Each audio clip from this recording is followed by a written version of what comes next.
Assalamu alaikum wa rahmatullahi wa barakatuh. Mo kí gbogbo ẹ̀yin ọmọ ya wa nínú ẹ̀sìn Islam.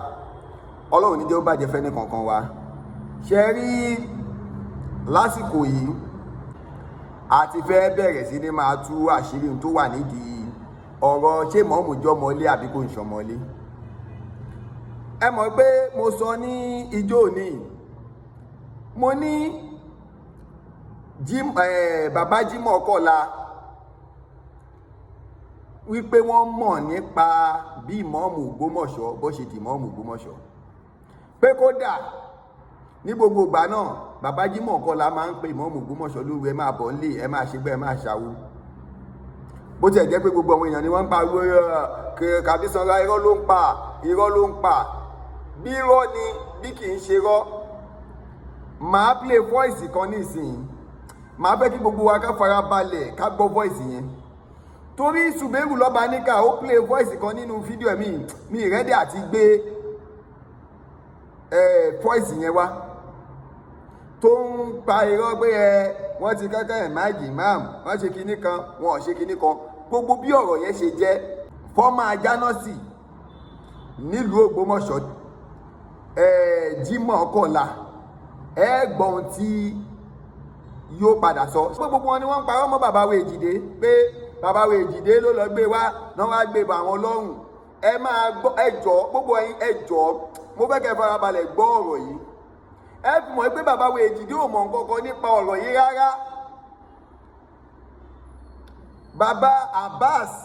tó bẹ̀rẹ̀ irọ́ náà kò í ṣọmọlé lónìí, gbogbo wọn ni wọ́n wà níbẹ̀. Èmi mo wà níbẹ̀ nígbà tí wọ́n ń joyè, gbogbo ìgbà ni mò ń sọ. Mo wà níbẹ̀, mo ti sọ fún wa, mo ti gbé fídíò ẹ̀ jáde, mo ti gbé fọ́tò jáde, gbogbo ìgbà tá a fi jọ lọ sínú ààfin, gbogbo bí àwọn èbèrò ṣe pọ̀ tí wọ́n fi ti gíláàsì ẹnu ọ̀nà ààfin tó fi fọ́ngbà náà, gbogbo yẹn lèmi náà wà níbẹ̀. Èmi ni mo gbọ́ pàǹjọ yẹn. Ọ̀pọ̀ oríire ni o, bó tiẹ̀ jẹ́ pé ìyẹn náà fi ń bú mi lónìí pé àgbọ́pa. Èmi ni mo gbé ọ̀padà níjọ náà, so mo rílé mo róde níwọ̀nba. Jimọ Kọla, ẹ tẹ̀jẹ́ àkọ́kọ́ gbọ́ gbogbo voice yẹn, mo fẹ́ kẹ́ farabalẹ̀ torí ó kùn díẹ̀. Ẹ jọ̀ọ́ ẹ bá mi farabalẹ̀ díẹ̀ kẹjá gbọ́ voice. Orúkọ mi ni Kọ́sìm Zakaria Usman Bello Ọláòṣèbí kan, ilé Fẹ̀dẹ̀gbó. Ilé ìyá mi jẹ́ ilé Ayílára. Eléyìí ni ثانية مرة أتكلم في هذا المجتمع. ẹlẹ́ẹ̀kejì tí màá sọ̀rọ̀ ní platform yìí. Mo ti sọ ńgbà kan tó ń ṣẹ̀dálẹ̀. Naam, sẹ́rí àbọ̀ onítìá ni إذا رأيت نيوب الليث بارزة فلا تظنن أن الليث يبتسم. Inú tó le jù láyé ní insinuation àti assumption, ìmọ̀ dábàá, ìmọ̀ wò pé báyìí mo tó jẹ́ ń fẹ́ sọ̀rọ̀. Òṣìṣẹ́ ìjọba ni mí, ọ̀pọ̀lọpọ̀ kìlọ̀ ló ti wá láti Ṣùbẹ́bù Ìbàdàn kankan, àìmọye dídé èèyàn wá láti Ìbàdàn. Inú tí mo mọ̀ sí jù láyé lọ̀rọ̀, mo dẹ̀ ń sọ dáadáa. Àmọ́ kò sí nǹkan kan tí mi ò sọ jù tọ́ lọ. Mo fẹ́ sẹ́ẹ̀tì rẹ́kọ̀dù straight fáwọn tí wọ́n wù kí bọ́yá bí mo ti tó. Àfáà kan sọ̀rọ̀ tán sí lójú ń fẹ́ sọ̀rọ̀ kí tó gbé tán sọ látòkè bọ́yá wọn múlẹ̀ èmi. Uqsimu billah wa ushidu billah, láàrin mi àti Yunus, láàrin mi àti Ajmọ̀sù, láàrin mi àtẹnìkan, kódà ìfẹnu wí lásán pé ẹja búra ẹja kò wáyé rí. Tẹ́wárí ẹjẹ́ ń sẹ́ẹ̀tì rẹ́kọ̀dù straight tí ò yá àwọn èèyàn. Ìgbà tí ọ̀rọ̀ Imam ṣẹlẹ̀, èmi ni secretary Imam in council. Friday tó tẹ̀lé láàfin, bàbá Ọláwuyì dìde pé bàbá Ṣọ̀ún ti dàgbà, òun ló ní ipò ìmáàmù ẹ̀, yóò gé hán ni. Àmọ́ bàbá ní pákó yìí àti gbogbo ẹ̀yin ìgbìmọ̀ ẹ lọ wádìí ilé tọkàn. A sì pàdé ilé wo lọ́kàn nínú Imam kan sọ àwọn kan dákọ̀ lé Adún. Kọ́dà nígbà náà Aqsamtu billah, èmi náà ń wo ilé Adún pé nígbà tó jẹ́ pé Imam Salahuddin ó protest pẹ̀lú Imam Mahmood, a sì fi settle score, but later àwa padà agree àbáwá Sheikh Mahmood ti pay price ńlá pẹ̀lú imam tí wọ́n jẹ ìran méjì wọn kí àbí ìran kan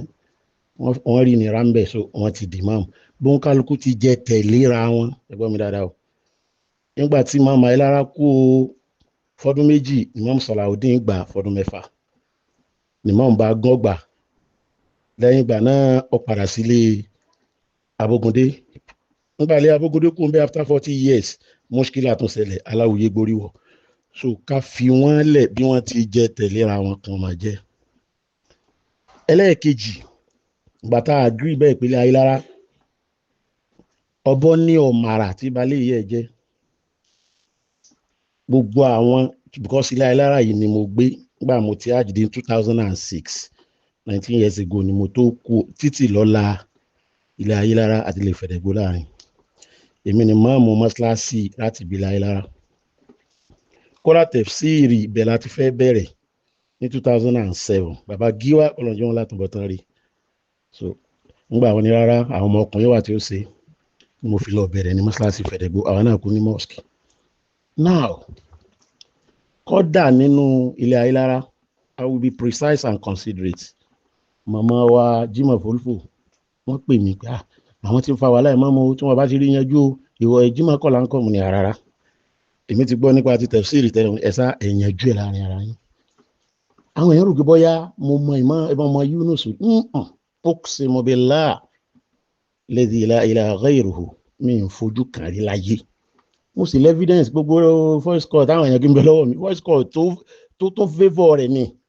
torí mo ń sọ ń bẹ̀ pé ìrùpá rírárí ó sì láàrírárí láyé mi ìdẹ̀ rí ní tòótọ́ kódà mo sọ kí mo mọ wásábẹ́kúta wa ṣé ó ṣẹ̀yẹ ṣé Ọlọ́run gbọ́ mo láwọn ọ̀rẹ́ bẹ̀ mo ní mi ìpàdé yín rí oníbẹ̀ ni now bóun mo ṣe mọ imam bóun mo ṣe mọ àáfàá Yunusa fúnra ara bọ̀dá bá Ayélára Alhaji Yusuf gbogbo wọn àbá mi a parí fìdáwù ọkọ̀ ọjọ́ kẹjọ kọlà pétọ́ ilé ìyá rẹ ni ó kìnìkan ó gbogbo ọgbà tó bá lè sá ó kò sí ọ̀nà à ń fà lọ́wọ́ òye tí zóònù rẹ̀ sílé Ayélára ìsájà kún fàdùà mo ní sẹ́ ẹgbọ́n tí Alhaji Mansuru sọ tán ní tẹ̀fsírì nsìn tí wọ́n ń boost pé ẹ̀yìn tí ò bá ní masters ẹ̀yìn tí ò bá ní kíní kan wọ́n láwọn gbọ́ wọn lọ́gbọ́n tí wọ́n fẹ́ lò yí àwa o wọ́n fẹ́ retain rẹ̀ ni o so wọn la gbọ́ wọn ní gbogbo tí wọ́n bá béèrè àwọn ni gbọ́ mi dáadáa underline gbogbo tí wọ́n bá béèrè àwọn ni alhamdulillah later tí pàkóyí wá pé ìparí Central Mosque bàbá wa Khalifa Muslimin gbogbo wọn ibẹ̀ ni wọ́n ti wá nítọ̀ lónìí o azidi Imam Ogbomọṣọ fẹ̀yìn Ayélára ìsìlọ́mú candidate wà láàrin ọ̀sẹ̀ méjì ẹgbẹ́ rárá failure to do so á gbé lọ létọ́ka ibi tí wà láti bẹ̀rẹ̀ nù so àwọn èèyàn jáde rẹpẹtẹ bó tún fi Ọlọ́run bóra ibi gbogbo ọmọ Ayélára lè rí gbogbo pàdé tí wọ́n ṣe láyé mi àtẹ́ǹdẹ̀ yọkan mẹ́ pé ẹja ṣe bá mi mọ̀ tó afáàkà tó ń pè wọ́n mo lẹ kíni sílè kan òsì tèmi àti Yunusa pọ̀ ajóye ajá náà sì mú tún dáwó mọ̀ san owó bàbá rà mọ̀ sanwó làdá sanwó àwọn èèyàn pé àìsàn wá dúró so gbogbo tá a bá sọ ìyẹn lè má fojú wo nǹkan bó ti rí nìyẹn tí ò rí bẹ́ẹ̀ wallahi alazim gbogbo ilé Ayélára irrespective of àtàlága Alhaji Daoud àti Magaji àti gbogbo wọn dùn sí mi lọ́rùn gbogbo ìrànlọ́wọ́ tí mo bá lè ṣe mo ní ọlágbára lọ́lọ́run ta ni candidate yín wọ́n dẹ̀ dákọ̀ àfáà Yunusa yìí kò sí ọ̀nà alágbára lọ́lọ́run kò jù bá lọ kódà yìí tí pé òun ló gbé wá bá mi ẹjẹ́ tó sọ yẹn náà ẹ̀rí ẹja bẹ̀rù ọlọ́ngẹ́ now a wà níbi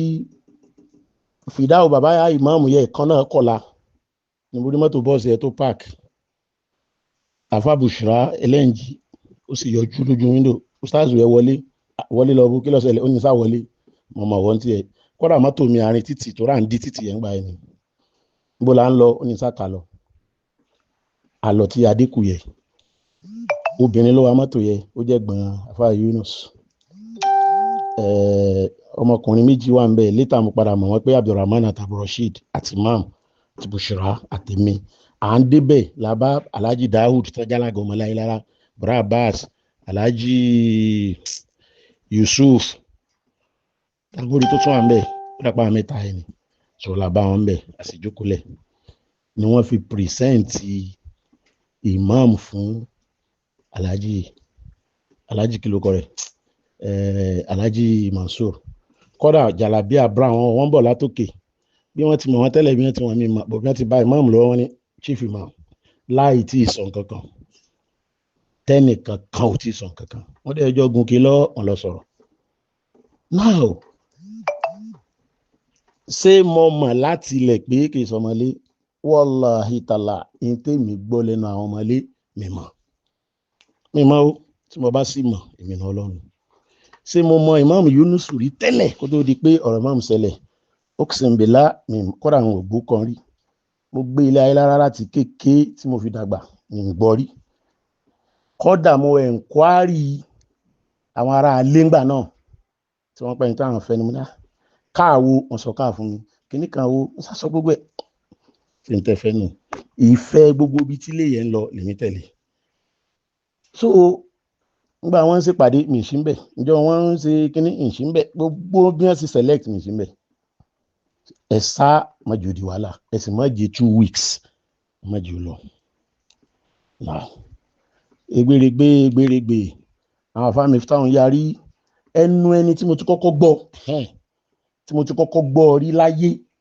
ipe bóyá Imam Ìsọmọlé ẹnu Síákà Abdulrahim Morakinyọ ni ó wá bá mi skul jọ pé ọ̀rọ̀ yìí ti lé o bọ̀dá àwọn kan ń bẹ nìbàdàn ó ní doctorate gan Imam ni so àwọn dẹ́ pé kọ̀ dáhùn kìnìkan àmọ́ ẹni tí gbogbo àwọn ará ilé faramọ́ yìí àbá Yunus kì í sọmọlé àwọn kódà bóun ti ń dìde òun lọ ọ̀dọ̀ Àkànní látọ̀dọ̀ Àkànní òun lọ ọ̀dọ̀ alága alágbọ̀n yìí wọn ni bẹ́ẹ̀ bá yanjú ẹ̀ sí náà ni kódà oxembila àkúsí lójú kan náà ó láfa bíbù làwọn mú he said that níjọ́ ẹ̀ mo ní gbogbo ẹni tẹ́ bá ti mú ni ẹ sá yanjú ẹ̀ ọ̀bọ ní ọ̀màrà tí balẹ̀ yẹ jẹ lítà àwọn tún wá pé àwọn ti sẹ́tù rẹ o gbogbo ẹ̀ bá sẹ́tù rẹ sí ni ẹ máa gbọ́ mi dáadáa o náà ìmáàmù yìí march ọ̀rọ̀ ń lọ lábẹ́nú gba àwọn muftahu yarí àwọn kọ̀ọ̀kan yarí ó tó mo gbé ìmáàmù lọ Jimọ Kọla wọ́n ti kọ́kọ́ gbé lọ ajílété bẹ́ẹ̀ ló ti sọ̀tàn bó ti jẹ́ ìgbà tá a lọ Jimọ Kọla kò sọ̀tàn kò sọ anything torí pé láwà ní Kọla ni no àti sí láwà ní táwọn fi dúpẹ́ ni later ilé ayélujára la máa dé sí insinuation bẹ̀rẹ̀ ìmáàmù ìwálé kìí ṣe kan kìí sọmọlé wá kìí ṣe kan kílẹ̀ ń wò tó fi dé level yìí ẹ̀rẹ́ ti ṣàlàyé fún wa náà Abbas tó pera rẹ̀ yẹ kíníkan kìí ṣàbàs kò lé màmá tèmi ti ṣaláìsí mo mọ̀ wọ́n dáadáa wọ́n mọ̀ tàn dáadáa ọmọ Fàṣásí sì ni wọ́n Abbas ló sì bí Fàṣásí àmọ́ àbúrò wọn ń bẹ àwọn náà ti padà ṣaláìsí mo bá lọ bá wọn níjọ́ náà bọ́dá Abbas wà ń bẹ ọ̀rọ̀ yìí bò lọ́jẹ́ wọn lọ́rọ̀ yóò yá wọn sí dáadáa pé ìmáàmù yóò ìsọmọ Abbas torí pé àwọn mọ́tà Abbas bí Chukur bàbá ẹlẹ́sìn Saliu Fàṣásí Salahuddin àwọn tó bí nìyẹn pé gbogbo àwọn ọmọ táwọn eléyìí ó sì bí kò sí bàbá rẹ̀ nù kí alẹ́ wòdí lẹ́wù yìí wọ́n ní wà ẹrú náà ní ó pèrè lẹ́rú ìwọ̀fà ní ó pèrè ń wọ̀fà so ibi tèmi ti ń gbọ́ insinuation yẹn ẹja bẹ̀rù ọlọ́ngẹ́ láìláàbẹ̀ àwọn yẹn wò pé bọ́yá bẹ́nu mi ti mú ti kìíní mo bá mọ̀ ju tí mo ń sọ ilé mi ní Ọlọ́run ẹ ti á máa fún mi lónìí kó tó di pé Yorùbá lẹ́rú a máa jọba ìwà ní òní ó fẹ́ ṣẹlẹ̀ lánàá náà bàbá Ṣàfà ó fẹ́ ṣẹlẹ̀ gbogbo àwọn èèyàn dìde wọn lọ ààfin wọ́n sì ṣẹ́tù rẹ̀ wọ́n fi àfàmúdà tó jẹ́ olóhùn gangan wọ́n fi kọ́ bàbá lọ́rùn àwọn èèyàn ti try irú rẹ̀ náà fi léyìí but òǹkàlùkù pẹ̀lú wa rẹ̀ so lẹ́yìn gbogbo tí mò ń sọ yìí ẹlẹ́ẹ̀kẹrin tó rẹwà very important àbúrò mọ̀mọ́ mi bàrà bá sì ń ṣèyàwó ọmọ méjì lẹ́yìn ìgbà tí gbogbo ilé ti gbà láwọn gbogbo ọ̀dọ́ tèmi àti gbogbo àwọn yòókù lẹ́yìn igun kan tí ó gbangba ìpẹ̀ni táwọn fẹ́ nìyẹn ẹja showcase ẹ̀ níbi sí kọ́ wá bí ìyàwó wọn ní kọ́ wá fúnra wọn náà wọ́n pé ìyàwó gbogbo ilé lọ́wọ́ àmẹ́jọ náà kò sẹ́ni tí ò sí ń bẹ̀ wọ́n ní kí máa mọ̀ ṣe wáàsí wọ́n dẹ̀ ṣe wáàsí inú àwọn èèyàn kọ́dà aláàjì àbọ̀lùgùn wọn ń jóúnjọ ni pé ṣe mọ̀ pé ìwà èèyàn kan ṣoṣo ó lè jẹ́ èèyàn márùn-ún tí ó máa yọ oríṣiríṣi ọwọ́ wa. Now níbi ìyàwó yẹn mo ti wá sọ gbólóhùn kan tó di wàhálà mo ní sẹ́ rí wáàsí tí àfáà ṣe ó dún àbí ó dùn ẹni tí gbogbo ara ilé sọ pé àwọn fẹ́ rè o ìmáàmù tàwọn rèé o níbi ìjókòó yẹ torí pé sán ní ilé ògùn àná ni òun ló fẹ́ gbé àwọn méjì àfáàgà ní wà ń bẹ àtàwọn kọ̀ọ̀kan àti ikú ń bẹ tí kọ́ mi ti ń dún oríṣiríṣi pé nǹkan so wọ́n sọ mọ́ mi sí ìpàdé ìmáàmù ìkanzù àtà ìbàngọ́ lọ́kọ́ dìde ta ló ní ká pé Yunusa ta ló máa ọ̀sà bẹ̀rẹ̀ sí ìpè tí ọ̀sẹ̀ lé Yunusa tán ní lọ ní that same fata ìbàngọ́ àwọn kọ̀ọ̀kan náà bínú bàbá Mágàjí Abógundé kọ́ lọ́wọ́ foríjì wọn ní ẹ̀yà fi ajá náà sí ìgbà tí ò sí rí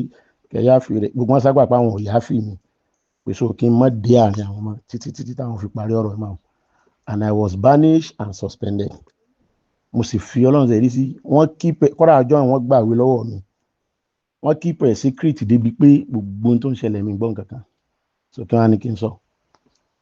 ọjọ́ tí Imam ń jẹ nínú ààfin wọ́n kọ program pé mi máa darí ètò so àwọn tó wà níbi ètò ní sam ìgbọ̀dọ̀ sí ìpàdé tá a ṣe lẹ́yìn rẹ̀ èmi la kọ̀wé tẹ́lẹ̀ mo wá wọ́n ní sam ìgbọ̀dọ̀ tó kọ̀wé mọ́ títí tá a fi ṣètò rẹ̀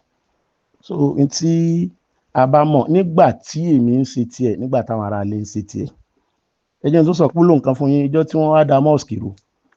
Imam Habib abisawula àwọn bẹnu mosque ìjọ náà ẹbí wọn léèrè wọ́n ti na àwọn èèyàn náà kùnà àwọn èèyàn tí wọ́n lọ́dọ̀ wọn gbọ̀ngàn kìí ti gá àwọn jọ orí yín dàrú ni ọmọ burúkú lọ́jọ́ tí bàbá ara mọ́ àtìmí là lọ gáàdì wọn pé ẹ má dìde wọ́n sàn lérí ẹni tó mú fíṣẹ́ ìbílẹ̀ láì tí wọ́n bá ti gbé irun dìde ara wọn balẹ̀ wọ́n gbé irun dìde wọ́n rúkú èmi àti bàbá ara mọ̀ kírun jọ afa Imam Habib jáde kó nu mosque mo délé báyìí láriwo tó sọ nígbà táwọn ilé ń ṣe tiẹ̀ ń gbà náà ta ló ní kẹ́ release Habibu alákòóso kan náà ni wọ́n wo bọ́rọ̀ tí ń yí lọ wájú yí lọ ẹ̀yìn Imam Habib dẹ́ pè mí jọ́ kejì wọ́n dúpẹ́ lọ́wọ́ mi so gbogbo àṣírí number 1 mi àtẹnìkan kan mo múlẹ̀ o number 2 àṣírí tí mo mọ̀ tó bá jùlé ìlọ ìmìnà Ọlọ́run láti day 1 sí ní tó ské ó sọ̀rọ̀ kan fún nígbà táwọn ọ̀rọ̀ Imam ó ní bàbá kan sí wàhálà yẹn ti pọ̀ jù wá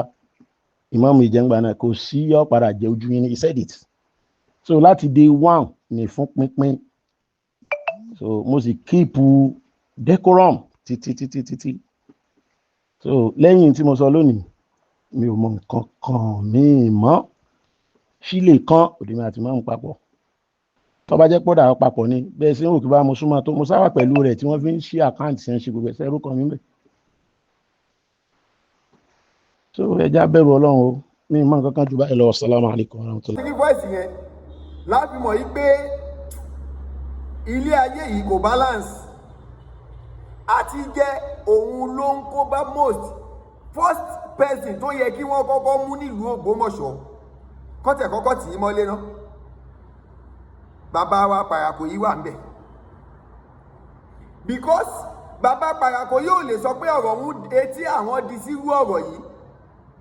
náà gbogbo wọn pariwo wo ọ̀nà ọmọ ilé wọ́n wá sí mọ́sálásí wọ́n nà wọ́n.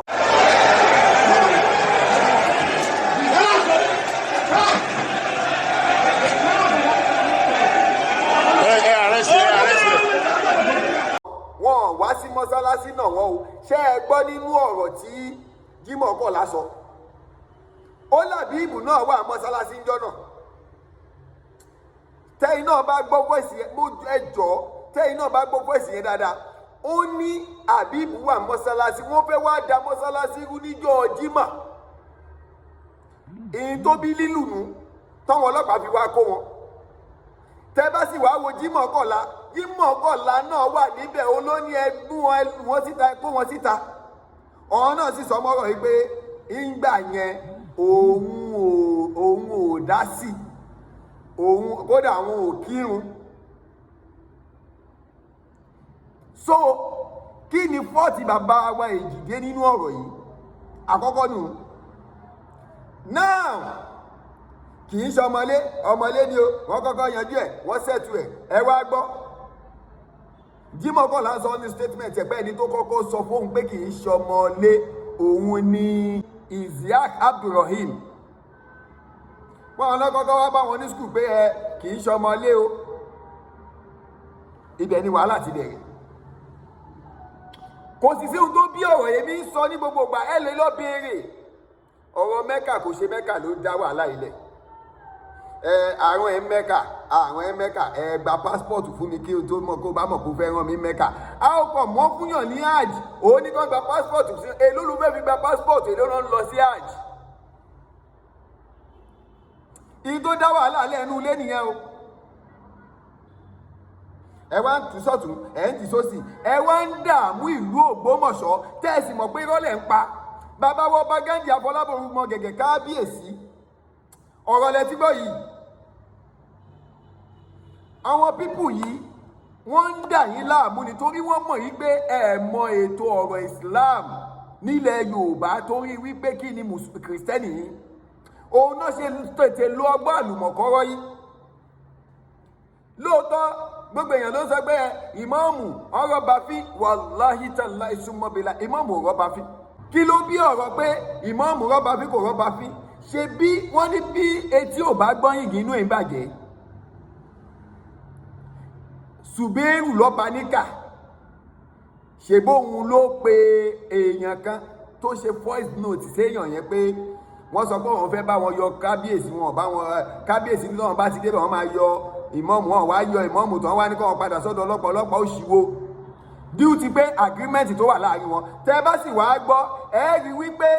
Jimọ Kọla sọ wípé òun ò bẹ́ẹ̀ nìkan kan múlẹ̀, wọ́n máa ń múlẹ̀ ní tán bá ti kọ́kọ́ débẹ̀. Ló ṣe ní àwọn ṣàlùwàlá, àwọn gbé Kùránì, àwọn kọ́kọ́ fi búra, ìyẹn ni Ṣùbẹ́rù máa ń sọ ní gbogbo ìgbà. Gbogbo ẹ̀yin Kìrìsìtẹ́nì àgbáláyé, mo fẹ́ kẹ́ máa fetí gbọ́rọ̀ mi o. Ìmáàmù Ògbómọ̀ṣọ́ wàláhì tàláhì wọ́n nífẹ̀ẹ́ Kìrìsìtẹ́nì gan o. Torí gbogbo ìgbàlè ní sọ níbi tí wọ́n ti ṣe mọ́ọ̀mù lábẹ́kúta, mọ́sálásí láàárín, ṣọ́ọ̀ṣì lẹ́gbẹ̀ẹ́ ọ̀tún, ṣọ́ọ̀ṣì lẹ́gbẹ̀ẹ́ òsì. Ìjọba yìí bá gbà wá, èmi á sì lọ gbé fídíò bẹ̀ kẹ́rin. Ìmáàmù òdẹ̀ tàbùkù bá pásítọ̀ bẹ̀ rí, wọn ọ̀jà rí. Tí wọ́n fi lọ ọ̀rẹ́ ni wọ́n jọ ń ṣe, wọ́n jọ ń kíra wọn ni. Ó ṣe wá jẹ́ gbà tán wá dì mọ́ọ̀mù gbogbo ìlú ni wọ́n máa wá ní wọ́n bá Kìrìsìtẹ́nì kan jà. Àwọn parakò yìí, àwọn ni wọ́n ń gbìgbìgbì sétí àwọn èèyàn, kò dẹ̀ tí ẹni bá gbọ́rú ọ̀rọ̀ bẹ́ẹ̀ tí inú ẹ̀ máa dùn. Nígbà tí èèyàn bá gbọ́ pé bàbá mi ó sọ̀pọ́ọ̀tì ẹlòmíì, ṣénú ò ní bí. Èmi ò lè sọ pé ṣé bàbá wa kábíyèsí, gbogbo ẹ̀yin tẹ́ máa ń kọ́mẹ̀tì pé àṣìṣe ni wọ́n ṣe, kò yẹ kí wọ́n fi Àbíbù jẹ, irọ́ o, bàbá ò ṣàṣìṣe o. Bàbá ò ṣàṣìṣe. Rísì tí bàbá ò ṣe ṣàṣìṣe ni wípé ìyìn tí wọ́n gbọ́ ni wọ́n ṣe. Ìyìn tí bàbá wa kábíyèsí ọba Gándì Afọlábí ọmọ gẹ̀gẹ̀ kábíyèsí, ìyìn tí wọ́n gbọ́ ni wọ́n ṣe. Àwọn ò mọ sísítẹ́ẹ̀mù wọn, wọn ò mọ̀ pé wọ́n ni wọ́n ń pa fún wọn. Now gbogbo ẹ ti wá jájó everybody wá lójú. Ẹ rí wípé social media àwọn gan ó step down pátápátá.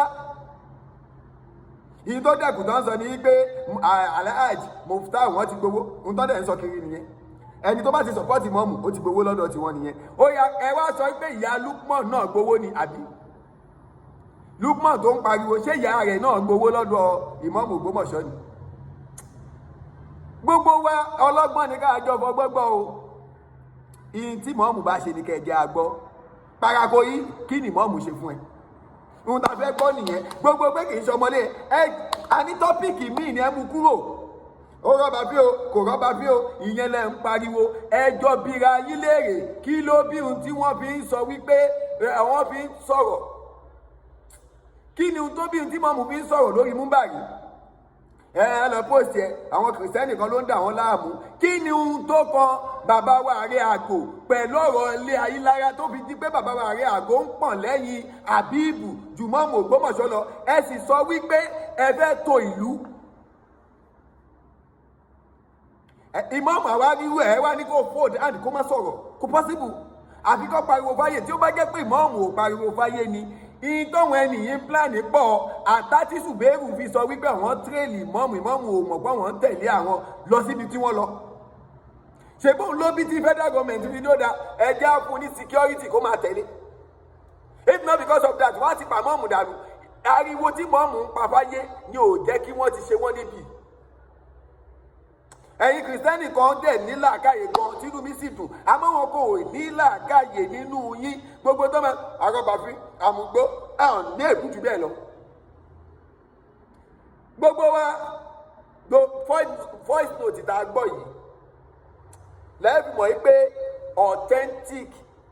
ìmọ̀ọ̀mù ọmọ ilé Ayílára ni irọ́ ni wọ́n ń pa fún wa. Àwọn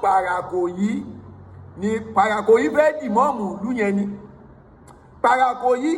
ó fẹ́ máa pàṣẹ lé mọ́ọ̀mù lórí. Ó ti wá rí bẹ́ẹ̀ Àbíbù míìwà Àbíbù náà sì fi wà ẹ̀ pamọ́ fún wọn ni ọmọ. Bọ̀dá Àbíbù káfíńtà ẹ lọ béèrè bí bàbá wọn ti ṣe ní Kaduna. Lẹ́ẹ̀fì mọ̀ pé Parakoyi bìlíù pé Àbíbù ó gọ̀ ló ṣe dọ́gbọ́n mú Àbíbù má bẹ́ torí Parakoyi wà ń bí interview wọn ọjọ́ ṣe ni Parakoyi gbowó lọ́wọ́ mi náà. Parakoyi collected 1,000 naira from me níjọ́ coronation. So gbogbo wa nítorí tọ́lọ́ tànábì Muhammad òdodo ló ti fojú wọ̀nyí. Tẹ́ bá wá ń gbọ́ tẹ́lẹ̀ mi ń gbé irọ́ náà ń pa kò sí nǹkan kan bẹ̀. Ẹ gbé àtolórí ibú TV o àti idiot tó wà ní Èkó Moruf ẹ rí pé gbogbo wọn ò ní nǹkan míì tó fẹ́ sọ. Ọwọ́ ti rí pé kàtà láti bọ́ọ̀sì lùtọ́dẹ̀ pariwo ni ó rọ́bà fín ọba tẹ̀bọ̀ lè ní ṣe tọ́ba lè ní ṣe kọ́ ni wọ́n kọ́kọ́ fi bẹ̀rẹ̀ o. Nítorí fi bẹ̀rẹ̀ ni pé kì í ṣe ọmọ inú ilé àmọ́ ńgbà tó rí bá ṣìírí wọn ti tú nìsí tọ́ba lè ní ṣe ló dẹ̀kù. Ẹ má jà máa gọ sẹ́yìn abẹ́rẹ́ kọ́lọ́n kó jọ kó má ṣẹlẹ̀ ṣàánú wa kọ́lọ́n má ṣẹlẹ̀ dúró ti wa. Kabisora TV mo ti sọ ní gbogbo gbàgbà àwọn ò ní sí lẹ́yìn àbòsí. Fáìlì tí wọ́n gbé wá fún wa yìí fáìlì tá a gbọ́dọ̀ yanjú ni a sì rí yanjú. Ó tẹ̀ ti yanjú ẹ gbàgbé. Bàbá wa Bágẹ́ndì Afọlábí orúmọ gẹ̀gẹ̀ kábíyèsí kò ní burú fún yín. Bàbá àtúnṣe sì wà lórí ẹ̀. Owó tó kọ yín o kò sí ohun tẹ́ fẹ́ ṣe nú ọ̀rọ̀ yóò ju wípé Kábíyèbù lọ́jọ́ kò sílé kò ní nǹkan kan ṣe pẹ̀lú yín. Ìmáàmù Ògbómọ̀ṣọ́ ni number 1 beside kì í ṣe pé ẹ fẹ́ lọ mọ́sálásí lẹ kírun ẹ ti ní ẹ̀ ní báwọn kírun already. So kí làbíbù ń ṣe láàfin? Kò sí ohun tí Àbíbù ń ṣe láàfin náà. Ẹ̀tọ́ ẹlẹ́tọ́ ló fẹ́ jẹ mọ́ tiẹ̀ o kábíyèbù ó kàn ń pariwo lórí social media àwa mú káwí àwọn idiot àwọn ọmọ tẹ́ ẹ̀ ń kó kiri Ìmọ̀rúfù Bello Àbùdù gbogbo sẹ́ẹ̀tì irú wọn wá dórí Mújìdá níwọ tó yẹ kó o máa bẹ lọ́n kó o bí wọ Ìmáàmù Ògbómọ̀ṣọ́ lọ́mọ ìwọ náà tún ṣọ̀tẹ̀. Ọlọ́run kó jọ kó má ṣẹlẹ̀ ṣàánú wa kọ́ ló má ṣẹlẹ̀ dúró tiwa. Kabisora TV àwọn òsínú àbòsí o ìlú Ògbómọ̀ṣọ́ ò ní bàjẹ́ o Nàìjíríà lápapọ̀ ò ní dàrú ìgbésí ayé wa ò ní bàjẹ́. Tó bá jẹ́ pé bàbá wa Bágẹ́ndì wọn ò ní sùúrù ni kí bàbá wa Ìmáàmù Ògbómọ̀ṣọ́ kan má ní sùúrù ni wàláhì tàláhì dáhùn ìkan la máa wí. Ìgbà wa ṣẹlẹ̀ tán àṣírí àṣẹmọ̀ wa tú báyìí. Because wọ́n ti fẹ́ lọ ìjà yẹn wọ́n ti fẹ́ sọ di ìjà ẹlẹ́sìn wọ́n ti fẹ́ sọ di ìjà mùsùlùmí àti kìrìsìtẹ́nì. If not because àwa tá à ń jáde dá ń pariwo pé kì í ṣọ̀rọ̀ kìrìsìtẹ́nì àti mùsùlùmí irọ́ náà ń pa ó lè ní wọ́n àwọn Parakoyi ló lè. Gbogbo ẹnu làwọn fi sọ. Kò sì sí ìdẹ́yọ̀ kan bẹ́ẹ̀ nìkan ṣe ẹjẹ́ àgbàgbé mo gidi kan gbogbo ẹran Parakoyi ẹbí léèrè gbogbo ọjọ́ ìrọ̀lẹ́ Friday ní Parakoyi náà máa ń lọ pẹ̀rán lé Parakoyi tánà orí ṣàdúrà pé kí mọ́mọ́ ó lè kú olórí oyè kí ló dé tàdúrà yín ò sí nígbà tó já orí àpò sílẹ̀ ń ṣe láti bí ọdún mẹ́ta tẹ́ ti ń ṣe àdùnṣàdúrà yín wá gbà kó gbá náà torí pé kí ni ẹni tọ́lọ́ ń gbé dìde ní Sheikh Dr. Tola Yunus so kọ́lọ̀ kó jọ kó má ṣẹlẹ̀ ṣàánú wa àṣírí sì ń bọ̀ tí ó sì padà tú lára àwọn àṣírí tó tú ní ṣọ́ọ̀kì míì sì ń bọ̀ pẹ̀lú yín ó dá ní ìsìn kì í ṣọmọlé àwọn mẹ́ta náà jọ ṣe competition méjì ti join ó dá sẹ́nìkan tó kù òun nìkan wá lọ mọlé àwọn méjì tó kù tún ṣọmọlé mọ́ ẹ ṣe kúrò náà àbòsí Ọlọ́run kó jọ kó má ṣẹlẹ̀ ṣàánú wa gbogbo ẹni tẹ́ ẹ̀ sọ́pọ̀ tiwa Ọlọ́run níjó bàjẹ́ fún yín o ẹ̀yin tẹ́ ń fọ́lò wa ọlọ́run ní jó bàjẹ́ fún yín lágbára ọlọ́run gbogbo tẹ́yìn náà fẹ́ ní dáadáa kọ́lọ́ má ṣàìṣe fún yín pẹ̀lú ògùn tọ́lọ́run àwọn ìyá wa tí wọ́n ń ṣàánú wa ìyá wa kan náà láti Kuwait gbogbo yín bẹ́ẹ̀ wá lórí ìyá wa láti Amẹ́ríkà ọlọ́run ní jó bàjẹ́ fún yín o ọlọ́lá hílàhílàlá gbogbo mo fẹ́ yín ọlọ́run á bá yín fẹ́ ẹ nífẹ̀ẹ́ Ìmáàmù Ògbómọ̀ṣọ́ ọlọ́run á bá mi nífẹ̀ẹ́ yín ọlọ́run ní jó bàjẹ́ fẹ́ ní kọ̀ọ̀kan wa ọlọ́lá hílàhílàlá Kabisora TV ẹ wash out another àṣírí another voice note ó ń bọ̀ lọ́nà ọlọ́run ní dójú àdúrà tiwa sálámù alaykum.